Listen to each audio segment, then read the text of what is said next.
Good morning, Chris. How are How you? you doing today? Good, and yourself? Good. Good to meet you. Good to meet you. Um, awesome. So appreciate you doing this meeting early. This Definitely. week is pretty jammed. So you've been with how long you've been with True North? Um, like 4 or 5 months right now. Okay. I used to work at the Sand with Chris Taylor, also. Oh, did you? Okay. Yeah. So, but I was never really introduced officially to your data and everything. So I worked on it in the past, but I thought it would be a good idea to hear from the source of the data, For how sure. how everything works. For sure. So one thing I did want to, so I don't know if Chris copied you on an email last week, but he wants to be able to see all of the individual Excel reports in the True North site. Yeah, Um, I do have so questions about that because I feel like, at least on my end, I don't get it refreshed. So the data that I see is like from a few months ago. yeah, so um, here, let me just maximize my screen here. So like, just what I would recommend is to get the Power BI Pro license. It's $10 per user per month, Right. and that will give you the ability to get a quick snapshot of each client. Okay. Whereas the Excel-based reports currently, right now, the way the distribution model works is it gets checked, the results get published, they get checked, Hmm. they get put into a distribution, they get pushed out to the individual sites. So we haven't figured out yet a way to distribute them to two sites, which would be True North as well as, for example, JMAR, et cetera. Right. Um, Okay. so the interim fix to that is giving you access to each individual site, which will be a pain in the butt for you. Um, and the reason I mentioned Power BI is because it's so efficient in terms of so when you log into the True North site Hmm. and you click on one of the operating codes, you'll have the data updated through the most recent period Okay. in Power BI, and you'll be able to do a lot more deeper analysis and different visualizations. So um, uh, I I know there's an additional cost to it, but Hmm. where we're going in the future is Power BI uh, focused as Makes opposed sense. to Excel. Yeah. Makes sense. So, Yeah. so let's go ahead. Yeah. No. No. Sorry, go You go. ahead. Sorry, I didn't mean to interrupt you. Yeah. So each one of these sites is automatically updated each and every week. Dakota Land, JMAR, Minstar, Transport Designs, Viking Land, and Norseman. So as they get their results published, these dashboards get published. So okay, quick and easy way to access the data. Yeah. Makes sense. So I would have to get the license because I don't have the license for Power Right. BI. Yeah. So you just asked your IT folks to add Power BI Pro Hmm. to your Microsoft 365 profile, Okay. and yeah, it's an additional $10 per month. So And then, in order to download the data, if I want, because here's the thing, many times we get the data and we, you know, connect it with the data that we have internally. So if I wanted the Excel version of the dashboard you're showing here, where would that be? yeah, so those will be currently at the individual sites. So we have a call with one of our developers today to Okay. talk about how we can send them to. Yeah, it's breaking up a little bit. Pardon It's breaking up. me? Can you hear me well? Oh, yeah, I can hear you great. Yeah, for some reason it was breaking up. I don't know if my internet is low. Yeah, last thing I heard was that somebody in your team is gonna try to push it to two places. That's the last thing I heard. Exactly. Yeah. So right now I'm just on the JMAR Hmm. site. So obviously the Power BI dashboard gets updated each week, but then they also get each of the like I think Chris's preference is to look at the the NIT or Network Intelligence Tool. So Yeah. those are saved in this folder here. So in the client downloads, is that the Yeah, right place? client downloads. Do you mind if I If you sh click on client downloads yeah, and network intelligence tools. yeah, do you mind if I share my screen real quick so I can show you what Sure. I see? Because for some reason Yeah, I don't yeah. think it gets So updated. Yeah. I think you're accessing only the True North page, not the individual operating code pages. Oh, you there? Yeah, can you see my screen? Uh, yeah, Yeah, so this is what I see. So I can client downloads, network yeah, intelligence. I don't know. I think JMap might be JMAR. So yeah, this is the only thing I see, and this is pretty much for yeah, all the divisions. And then if I go to JMAR Enterprises, I don't see anything. So it's gonna tell yeah. me that I need a license. So Yeah. So when you click on those links on the left-hand side, it's only taking you to a page where we're hosting the Power BI dashboards for I'm losing you again. AMAR. It's a different, completely different. Yeah, I'm Pardon losing. me. Sorry, it got cut off again for some reason. Let me turn off Oh, my camera. Maybe that helps. okay. Yeah, sorry about Um, that. yeah, no worries. So the page you're looking at is still within the True North Holdings SharePoint site. Mhm. So that's a completely different page than the JMAR one that I was showing you. Okay. So right now, what's happening is they're just getting distributed to those individual sites for each operating company. So, I can do a manual upload of the most recent files to the True North site Okay. until we have an automated fix to this. Yeah, that would be great because I'm support I'm supposed to work on this data and see, Okay. what we can optimize Yeah. in the network. So I believe the Yeah. network NIT is the right one for that Correct. purpose. Yeah. Yeah, so I think with with those, if I could get the latest version, I think that would be the best, if that's Okay. possible. Yeah. Yeah. So I'll do that. But it will be a manual process until we get this solved. So it'll be a little bit clean. Um, but we'll try to accommodate there. But again, I'm sound like a broken record. Power BI is definitely the way to go. You can extract data from Power BI as well, and we also have a Snowflake share. So if you guys wanted to download data directly, all the results, all the data into your own warehouse, we can make that available as well. Interesting. Yeah, I mean, we currently don't have a data warehouse, I would say, but I don't know if we're allowed to connect to the tables that have the data directly. Um, well, so in order to connect, you create a free Snowflake account. Okay, And then basically we base permission you to grab that data so it will be updated each and every week. But that's just an option that I'm throwing out for you. okay, yeah, that's actually very interesting. In the meantime, does Chris have the latest version of the NIT report? Does he have access to it, Uh, or that's just well, well, so he can go to the individual sites. We can add you to the individual sites for each operating company. So just to make sure you understand, that site that you go to is just the holding company site. hmm It's physically different than the individual site. So, for example, uh, uh, Jim at JMAR can't get access to the True North site. Okay, So they only see the site where their results are published. So when we publish reports each week, it only updates those Excel files only update the individual operating companies. Chris and Scott both have access to those sites. We can add you. Um, so it'd be, 7 different sites that you'd have access to. yep, Um, I think I or understand now. Yeah, periodically we can, yep. yeah, yeah. Yeah, I think for now, if we can do just one manual upload, I think that would solve all the problems in the short term. I don't know if that's too painful or if it takes too No, long no, to. And no, then, no.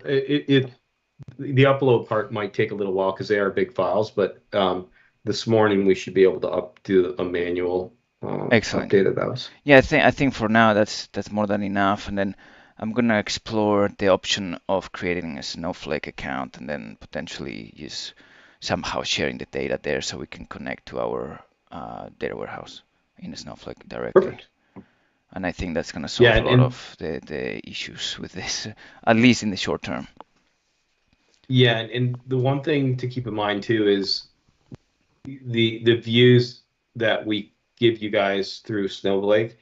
Um, we can customize those views. So if you only want to see certain data elements or results, we can do that. So that's Fair enough. and Okay. if you want to manipulate in Excel, you can download as a CSV easily. And yeah, Yep. Yeah. I used to yeah, work in Snowflake when I was at Ascent, so I'm somewhat familiar with the platform. good. But yeah, Okay. sounds good. All right. Well, if you do have a couple moments, I'll go over how freight math. I'm assuming Chris has talked to you a little bit about how the model works. Mm, probably, but not in too much depth where I really remember or understand it right now. For sure. Well, I'll do a quick analysis or a quick overview. The one thing that I'll mention too is as of September 16th, we're launching a new platform, Freight Math 2.0, Okay. and there'll be some minor tweaks to the model, improvements to the model.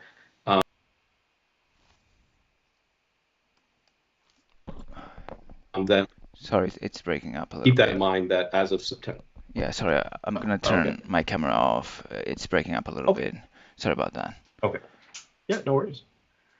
Um, so key thing to keep in mind is the whole purpose of freight math is to reduce the amount of opportunity costs that exist in the network. So Hmm.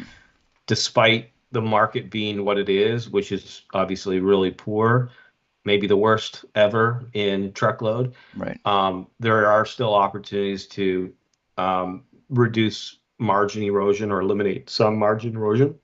So you're never going to eliminate all opportunity costs, but our goal is to reduce them as much as possible. Um, so everything that we do is margin focused. So on every single load, so each and every week we get an extract from a cloud for each operating company, and then basically what happens is we take the revenue associated with the load, and then we subtract out estimated direct expenses. Hmm. So the estimation part is a standard cost per mile that we calculated based on True North GL data. Okay. And then we're also going to assign things like toll costs. So on a route, Hmm. we'll take the PC miler toll cost Okay. and we'll assign it to it. If there, and I don't think there's any major trailer pools in the operating companies that True North has, but if trailer pools were a thing, then we'd add those in. But essentially, at the end of the day, after all the key expenses, we have a freight math margin. So this isn't rocket science. Any carrier can do that. But basically, for every single order that we're analyzing in a given period of time, we know what the essentially one-way profitability of the order is. So that's the starting point of this. Yep. Makes And sense. then, uh, sorry. And so the next part of it is time. So on every order, we get every segment. So for every stop, every dispatch, we get the data. So that includes timestamps for each location stop. That allows us to calculate transit time on every single order. So time for us is the key part. This is where it gets more complex, typically out of the realm of a truckload carrier. Hmm.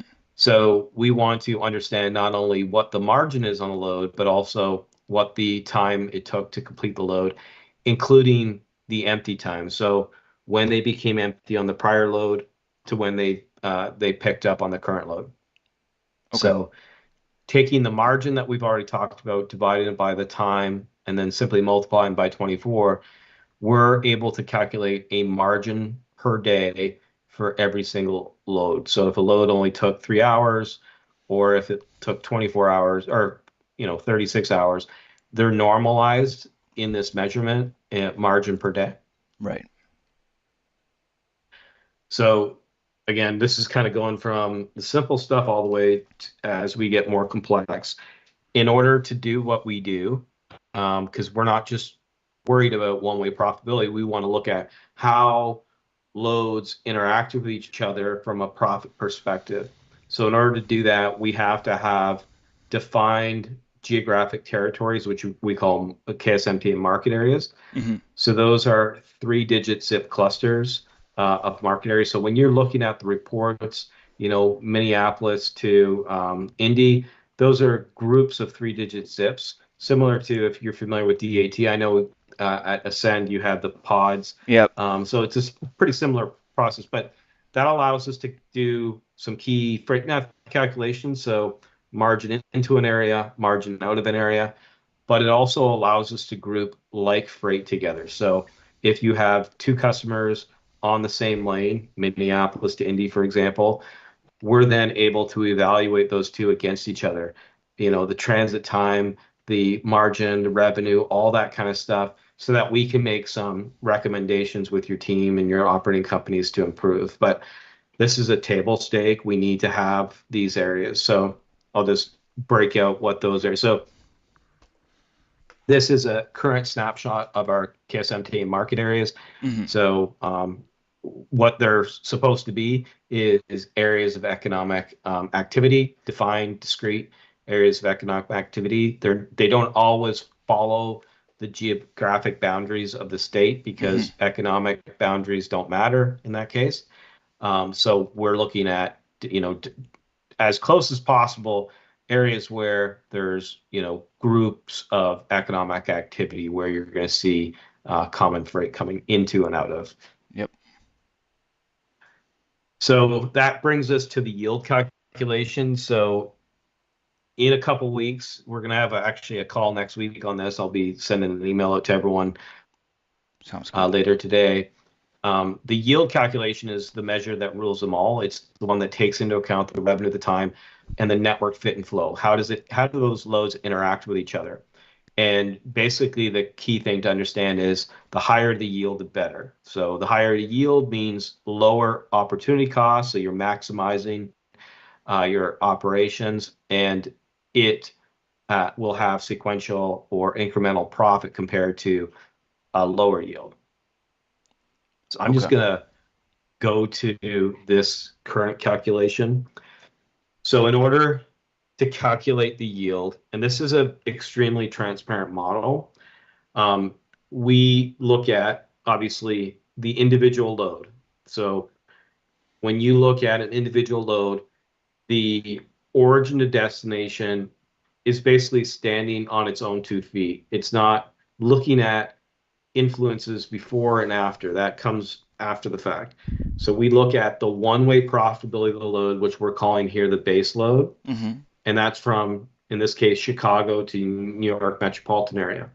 So when we look at the revenue, which is RB, it's 1759. The estimated cost is 1101, Hmm. and the time on the base load is 42.7. So the simple calculation is that revenue minus the cost divided by the transit time multiplied by 24 gives you 373, which is the one-way profitability of the freight. Now, that load, we're not just taking the loaded movement, we're also taking the time and cost related to the prior empty. So all of the empties in your network are being connected to the order immediately preceding the order that we're analyzing. So let's say, for example, this truck deadheaded from Minneapolis. Hmm. We're going to include the cost of that in this calculation here. Makes sense. Okay. Yep. Yeah, I So think I. now, Yeah. yeah. So everything is relative. So if JMAR's average is 171 and their yield value for a load or customer or a group of loads is 100, then we're going to put eyeballs on it because something is underperforming relative to the network. So when you're going through the analysis, always keep in mind for that operating company, what is the current average for that particular client? Interesting. So, Yeah, yeah. So, sorry to interrupt. So, when we look at the yield, so the MPD is the yield, yep, 373.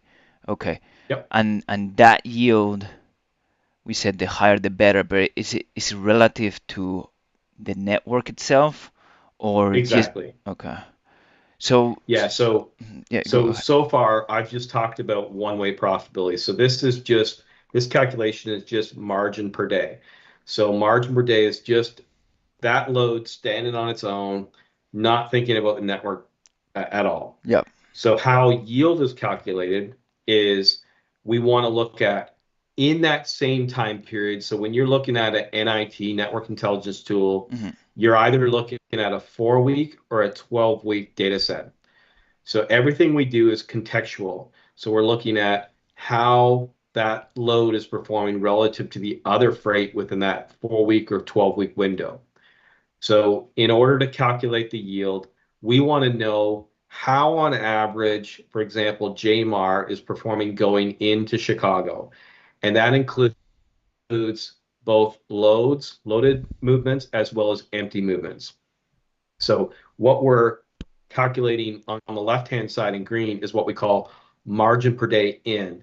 So Yep. that's margin per day on average going into Chicago in the same time period. So it's not following the individual truck exactly what they did going into Chicago and prior. It's following the freight. So it's basically saying on average, if you do the math on this freight, the margin per day in to Chicago was -5. So if we were to just assign a network average for this example of 200, that's significantly lower than your network average. So before you even pick up the load that we're analyzing, you're already in a tough spot. You're already handicapping, cutting them off at the knees, that freight. So basically, any freight that is leaving Chicago, Hmm. not just as base load, in that same time period, you're going to see a -5 because it's the average of all freight into and empties into Chicago for that same time period. So you're going to see that -5 show up. Okay. So So that's two. Go ahead. no, you go. Sorry, I don't want to interrupt. So that's two components. The yield model takes into account three components because we want to know how you're performing going into an origin area, but we also want to know once you get to a specific destination, how does JMR, how does Viking Land perform going out of that destination? Right. So the final component is basically flipping the script and looking at, in this case, this base load took you to New York Metropolitan. How did you perform on average in that same contextual time period with all of the freight and empties out of New York Metropolitan? Yep. So these average statistics, when we look at them, you had a -203 going out of New York. So likely, you're emptying to Newark or other adjacent markets. So lots of additional deadheads and empty movements, etc. Hmm. So it's again handicapping you. So really, if your network average was 200, the only one that looks palatable is this middle component. Everything else is telling you, hey, we may want to avoid this. So when you're looking at our reports and you see a poor yield, Hmm. you want to look at, and I'll show you an example, the margin per day, Hmm. the margin per day in, and the margin per day out, Yep. because that will inform you as to what is the cause of the issue. So that's a big thing to keep in mind. So if I get the report of a 12-week report, right, and I get Mhm. the average yield of the whole network, then my main focus is going to be, let's see which ones have the lowest yield relative to the average of the whole network, correct? Did I get it right?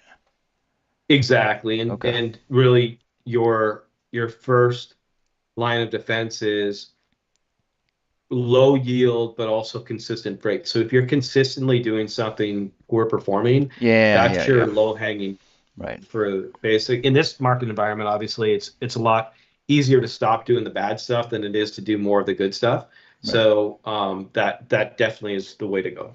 Yeah, because if we just have one load going to a specific place that has very low yield, that probably is not worth looking at. Yeah, Okay, perfect. sounds good. Makes sense now to me. Thank you. All right. So I'm gonna pull up JMAR as an example. So I'm going to download JMAR. So these are all, again, Excel-based tools. When you when we populate those folders for you, and I'll send you guys an email when that's done. Excellent. Um, the key thing to do is don't open them in Excel online because there's a bunch of shortcuts that are baked into it. Okay, It's a macro-enabled workbook. So basically, make sure that you open it in desktop and go from there. perfect. Yep, I'll download them.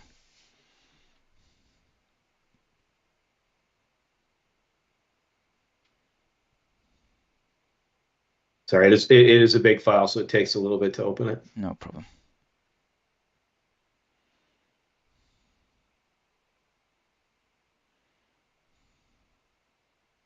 So you're saying that in the next few weeks there's going to be an updated version of the yield model? Did I understand that correctly? Yeah, so I'm going to be sending you out an email later today in that one. Okay. Is the concept gonna change too much or? No, it's just going to be adding a fourth leg, and I won't get into all the detail. I don't want to confuse the matter. Okay.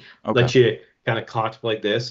It's just basically adding some additional benefits to it, the model, Okay. and also processing, so being able to get you the data a lot quicker. Sounds good. Just give me 1 second. No problem.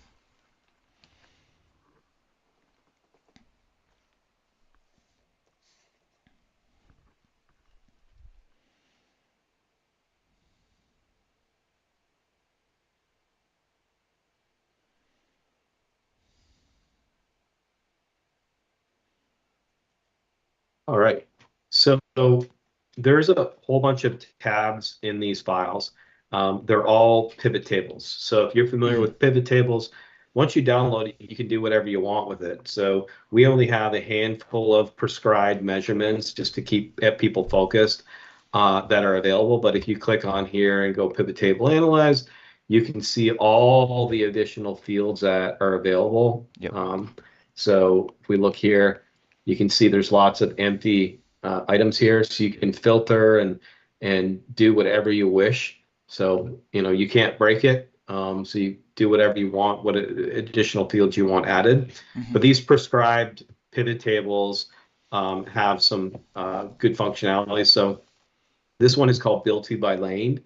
So what this is basically just as described, we're looking at individual customers and the lanes that they perform on. So for example, CH, this is JMAR, CH out of Chicago, you can see the yield performance on the freight has a wide disparity. So overall, if on one load to Fargo, Chicago to Fargo, you do pretty good, 164, so pretty close to their network average, which is 166. But Hmm. when you go to Grand Forks, and again, we're just looking at onesies and twosies here, you have a negative 83. So if it was consistent freight, so I'm just going to remove brokers so we can look at just shippers only. Hmm. So here's a better example. So Pactiv, which is one of their biggest built-is, you can see they have a bunch of lanes out of Fargo. So the yield on this Washington freight is 183, so above the network average. Yep. So yield or the margin per day going into Fargo is 175, so Hmm. above the network average still. So you can see everything into Fargo is the same as I mentioned earlier. Yep. And then empty to just the so how their one-way profitability performed during that time period. Yep. So on average, this freight paid really well or did really well. Margin per day was 495. So really strong performance between origin and destination. So if I'm looking at a customer and individual lanes, I want to look at the disparity in yield. So you can see -2 all the way up to uh, I guess 270, 321 is the biggest yield performer. And then if there's an issue, determine what is contributing to it. Is it the freight on its own, or is it the performance going into an area, or the performance going out of the area? So in this Right. case, the performance going out of this Washington corridor.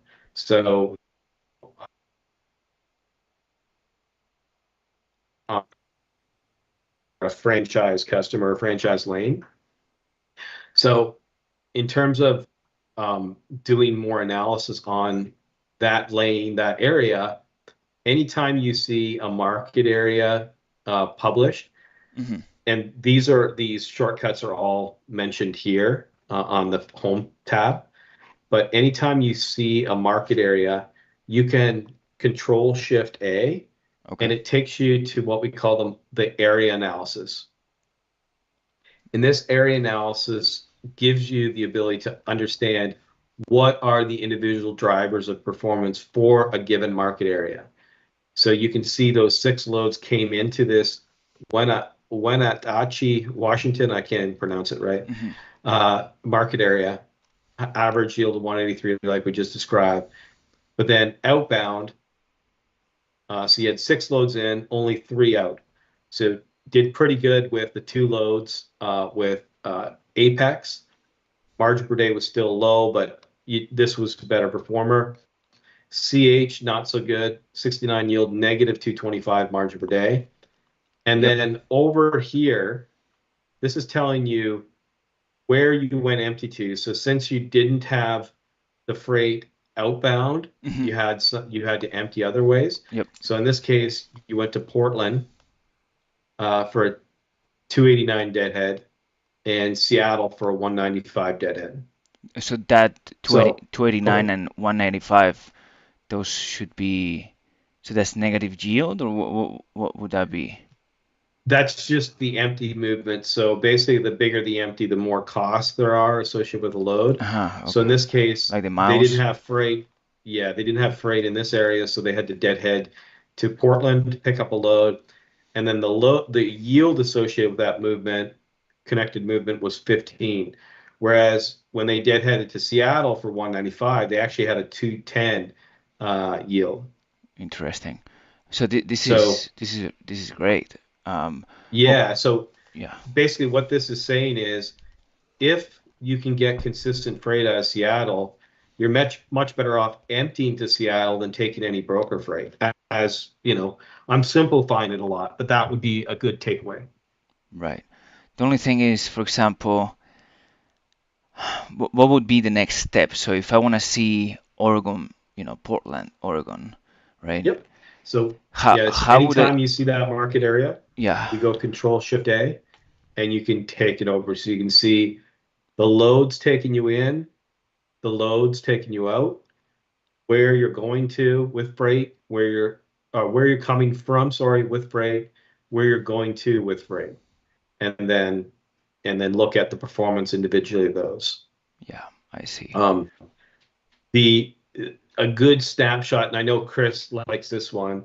This is called the balance summary tab. Yeah, this is So the nice. balance summary does a quick snapshot of loads in, loads out, what the balance is or lack thereof for that area. So in this case, since Fargo's a core market area for them, we expect there's going to be balanced. A lot of drivers live in the area. But what we're looking for are areas of imbalance and low yield. So in this case, Yep. Minneapolis, 27 in, 31 out.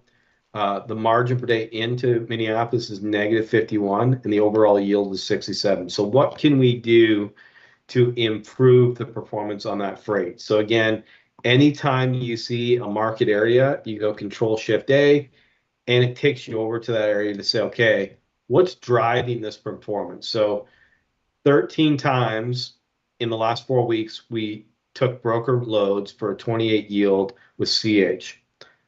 If we were to get more freight from Pactiv, that would change the dynamics of obviously the profitability overall, but this market area. So that would be a win. So the first thing I would be saying is, can we get more Pactiv freight into Minneapolis? Can we offset that balance and improve the overall margin per day going into Minneapolis? Yeah. And then as a byproduct, when you improve the margin per day in, you're going to improve all the yield on the freight going out. So as a byproduct, the sell mark paper yield is going to go up because the margin per day in to Minneapolis is going to go up. Hmm. And then the rest here are broker loads. So anytime you see that little triangle or caret That's a at the broker. beginning of the name, that's saying that's broker freight. Interesting. Yep. Yeah. Yeah, makes Um, sense. Makes sense. so I think because it can get a little bit overwhelming to go all through these. I think basically the key concepts to understand are how you performed one-way profitability on this freight, Yep. how you performed going into the origin area, how you perform going out of the destination area, and then you can do a deep dive on each one of these. Anytime you see a load count in any of these tabs, since this is a pivot table, you can get to the underlying data. You can just double click Yep. and you can see all of the calculated statistics for every single load. So in this case, we can see each one of these Pactiv loads out of Fargo to Washington, the empty miles associated with it. So very low empty, individual yield. So pretty consistent yield overall. So nothing alarming there. But you can get into a whole host of other measures. So it's there's a ton of data here. Sounds good. But yeah, and over time, so there's a hidden tab here called PFT. So this may be something that you want to build out your own, analysis using. So the PFT tab is basically the raw data for every single order in that time period. So you can look at every single order for, in this case, JMR, Yep. for that same time period and all the statistics that we need to build out those pivot tables. So this is something that's hidden, but you can definitely just unhide and find that PFT tab. Sounds good. And this would be what we would receive if we connect through Snowflake to your Snowflake. Yeah, a version of this you'd be able to get from Snowflake as well, but yeah, it obviously is available in the Excel as well. Okay. Makes sense. Yeah, yeah. I think I'm getting an idea of everything. I was a little bit familiar with some things, so I feel like that made it a little bit easier for me. The only thing is, so the yield is really relative to the cost, right? Is that something that changes dynamically, or is it static and we just Well, yeah, a big driver is, well, we start with revenue. So if the price ain't right, then that's, we got to fix that. So that's why when you see, certain things, certain pricing, we're also seeing that what the DAT is there. So Mhm. price is obviously a big lever. And if you're well below the market, then in any market, there's an opportunity to potentially take action. So we want to look at price. The costs are going to be, relative standardized. The big variables will be, the empty miles. So for example, this Harrisburg load had 195 deadhead miles. So every mile and the time associated with the mile is taken into account in that cost. So the bigger the deadhead, the bigger the cost. Right. So that's where that variable is impactful. The other thing is, depending on where you're going, the transit time might be significantly different, including also the loading and unloading time at the shipper or consignee. So we assign a cost to that as well. So while you're loading and unloading and it's taking you a long time, it's basically eating up the time that we're going to, or adding to the time that we're going to assign to that load. So the bigger the denominator, the lower the yield and the Yeah. lower the margin per day. Yeah, that makes sense. And one last thing, if I remember correctly, Um, how does it go about the? So it's just looking at the origin and the final destination, or does it actually look at the movement level? Let's say if one load might stop in one location, then go to a different location, and then eventually come back to the terminal, right? That's because I remember I saw like you can get origin area the same as the destination area, right? So how would that should we Yeah. So I yeah, think, yeah. So for example, if we wanted to just look at one lane or two lanes, so you could say, here's Fargo. So I'm just going to add to this one. I'm going to go Fargo, and then I'm going to add Chicago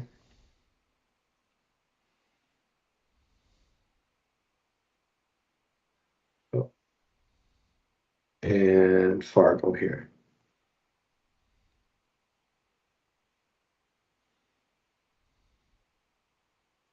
Let's take, oh, what did I do here? Sorry, I cleared that.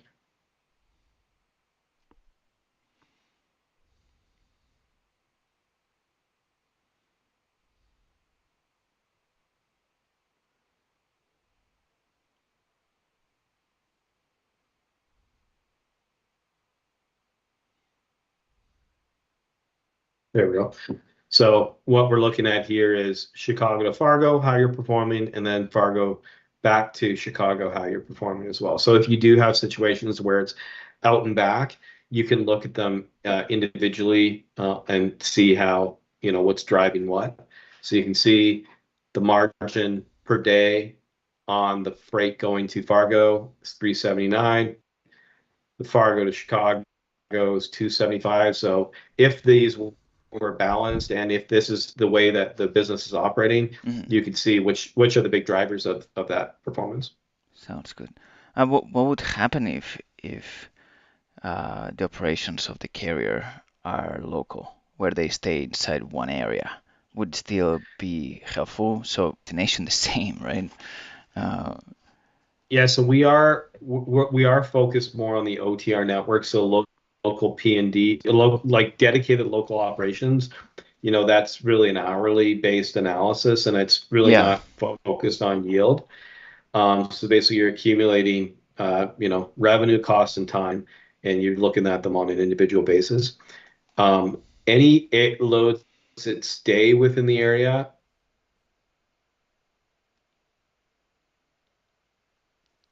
Sorry, it was breaking up. methodology for you guys to add. Sorry, it Oh, was breaking we up. are I introducing apologize. Yeah. yeah, we are introducing a method for you guys to add intra-area loads to your analysis, which for some it is meaningful, especially in areas where there's it's a larger geographic territory. Yeah. So that's something that's coming down the pipeline. Sounds good. Okay. Cool. Yeah. Yeah, I think this Uh, is very but helpful.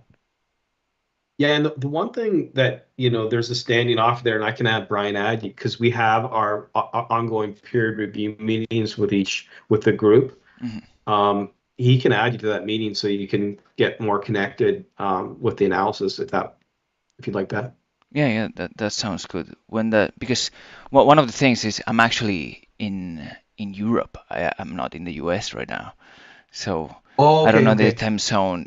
But yeah, if you don't mind Yeah, adding me, if not, I think if they can record it in case I cannot be there, we that would be we helpful. we will record it going forward. Yeah, I believe the fourth Friday, or I think the end of I think peer review might be next week. I think it's Friday late our afternoon, so I don't think that would be good for you in Europe. So Sounds good. It's okay. yeah, If I can make yep, it, if you don't mind sharing the invite, that would be great. And good, okay, if not, you know, if they can record it, I think it would be helpful moving forward. okay. Well, what I'll do is right now I'll go in and upload manually the those NITs. I'm going to just do like the last 4 or 5, so you have recent data to work with for each company. But in the let me just close this. In in client downloads, basically, Hmm. I'm just going to put everything. Just bear with me 1 second.